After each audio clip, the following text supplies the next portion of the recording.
পরবর্তী প্রশ্নে যাব যে কতজন আছেন কোলেস্টেরলের পেশেন্ট আছেন, যেটা অ্যাকচুয়ালি হার্টের, তো জানি আমরা আপনি আছেন, কোলেস্টেরলের আপনার আছেন।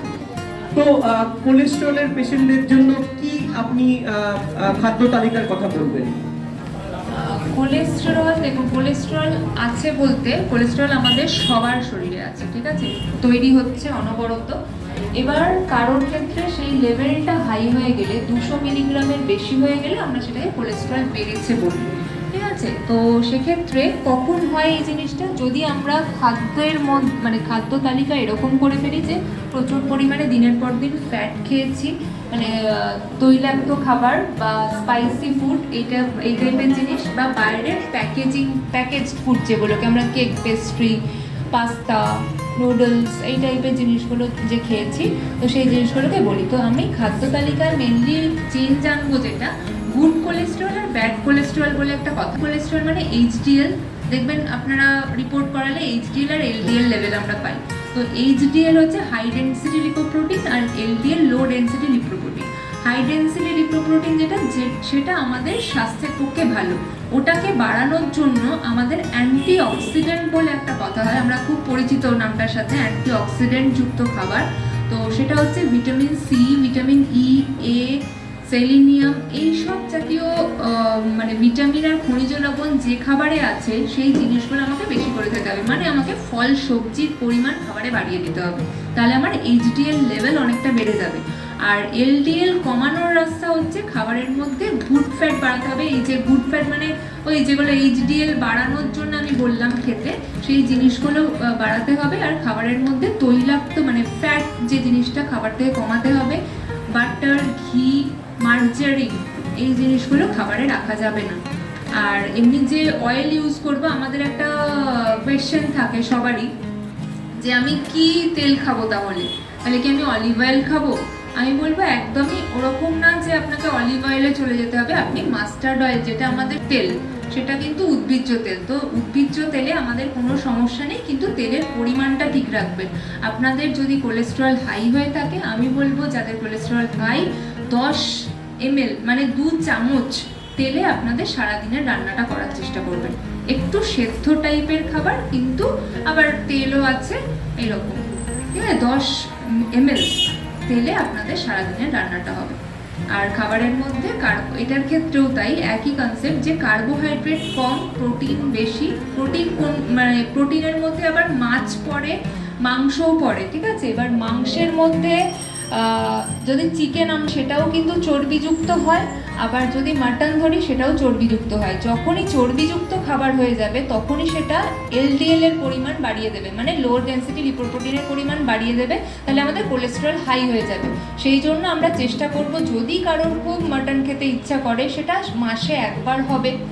আর যদি চিকেন খান কোনো অসুবিধা নেই, প্রত্যেক সপ্তাহে খেতে পারে, কিন্তু খুব বেশি অয়েলি করে না, মানে স্পাইসি অয়েল দিয়ে না রান্না করে। আমি চেষ্টা করব ওটাকে স্যুপ অথবা স্টু রান্না করে খেতে, ঠিক আছে।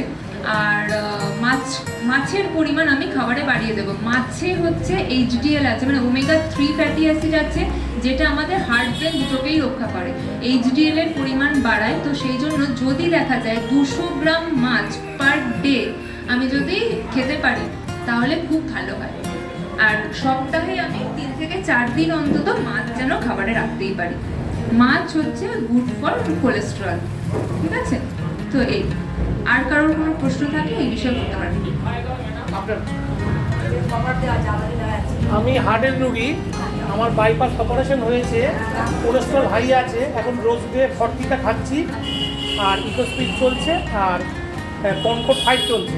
এখন আমার প্রশ্ন হচ্ছে, মাছ খাওয়ার কথা যে আপনি ম্যাডাম বলেছেন, মাছের মধ্যে সামুদ্রিক মাছটা আর পুকুরের যে মাছ, নোনা জলের মাছ আর মিষ্টি জলের মাছের মধ্যে কোনটা খেলে ভালো বা কোনটা খেলে খারাপ, উপকারিতা অপকারিতা একটু আলোচনা করলে ভালো হয়। কেন আমাদের এখানে সামুদ্রিক মাছও অনেক বিক্রি হয়, হ্যাঁ, আর পুকুরের মাছের থেকেও সামুদ্রিক মাছ বেশি চাই, হ্যাঁ। তো এটা খুব ভালো প্রশ্ন করেছেন উনি, যে আমাদের সামুদ্রিক মাছ খাওয়া উচিত এক্ষেত্রে নাকি পুকুরের জলের মাছ। আমি বলবো যেহেতু প্রেশার এই যে কোলেস্টেরল বেড়ে যাওয়া সেটা কিন্তু প্রেশারের সাথেও রিলেটেড। তো প্রেশার হাই মানেই হচ্ছে আমাদের কোলেস্টেরল হাই প্রমাণিত হবেই। তো সেক্ষেত্রে যেহেতু নোনা জলের মাছ সেখানে সোডিয়ামটা বেশি থাকে, মানে যেহেতু নোনা জলের মাছ NaCl মানে হচ্ছে আমাদের নুন, তো সোডিয়াম বেশি থাকে বলে আমাদের প্রেশার বেড়ে যায়। সেটা ওই জন্য আমাদের যখন হাই প্রেশার হয় বা হাই কোলেস্টেরল হয় যাদেরই আছে তাদেরই আমরা কাঁচা নুন খেতে বারণ করি, মানে টেবিল সল্ট যেটুকু রান্নায় আছে সেটুকু নেবে, এরকম আমরা বলি। তো সেক্ষেত্রে নোনা জলের মাছ যখন আমরা নোনা জলের মাছ যেগুলো হয় সামুদ্রিক মাছ তার মধ্যে নুনের পরিমাণ বেশি থাকে। তো সেই জন্য যাদের কোলেস্টেরল হাই বা প্রেশার হাই তাদের ক্ষেত্রে আমার সাজেশন নোনা জলের মাছ খেতে পারেন, কিন্তু এরকম না হয়ে যায় যে ডায়েটে আপনার 3-4 দিন রয়ে গেছে। আপনি 2 সপ্তাহে একবার নোনা জলের মাছ খেতেই পারেন, কোনো অসুবিধা নেই তাতে। কিন্তু পুকুরের যে মাছ যেটা আমরা পোনা মাছ বলে থাকি সেটা 1 কেজি ওজনের হবে, তাহলে সব থেকে বেশি উপকারিতা আপনাদের। 1 কেজি ওজনের বলতে 1 কেজি 1 কেজি পর্যন্ত? ওজনের কম, হ্যাঁ 1 কেজি পর্যন্ত। 1 কেজি পর্যন্ত, ওর বেশি খাবেন না। ওজনের মাছ খাবেন। আর যত মাছের ছোট। মাথা আর মাছের ডিমটা বাদ দিলে ভালো হয়। আপনার প্রশ্ন নিশ্চয় নেই। সুগার নেই, এটা তো হাই, এটা সম্বন্ধে কি করে? ওনার সুগার নেই, বাট ওনার হাই প্রেশার রয়েছে। আচ্ছা। তো হাই প্রেশারের জন্য যদি একটু খাদ্য তালিকা জানতে চাইছেন, তাই তো? হ্যাঁ।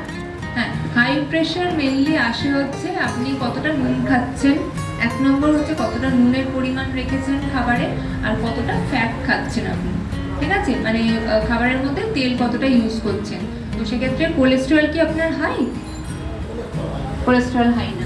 তো সেক্ষেত্রেও আমি বলবো প্রেশারের ক্ষেত্রে আপনি খাবারের মধ্যে ফল আর সবজির পরিমাণ বেশি বাড়াবেন। মানে যাদের প্রেশার বেশি থাকে তাদের ফল আর সবজি দিয়ে ট্রিটমেন্ট করা হয়। রীতিমতো খাদ্য তালিকায় মানে ভেজিটেবলস আর ফ্রুটের পরিমাণ বাড়ালেই আমাদের প্রেশারকে অনেকটা আমরা নিয়ন্ত্রণে আনতে পারি। তো সেক্ষেত্রে আপনি ভাতের পরিমাণ যেরকম আমি ডায়াবেটিস রোগীদের ক্ষেত্রেও বলেছি, আপনি তার থেকে ভাত একটু বেশি খেলেও কোনো ক্ষতি নেই, কিন্তু প্রোটিনের পরিমাণ যেরকম বলেছি সেরকম রাখবেন, আর ফল আর সবজির পরিমাণ খাবারে বাড়িয়ে দেবেন। ঠিক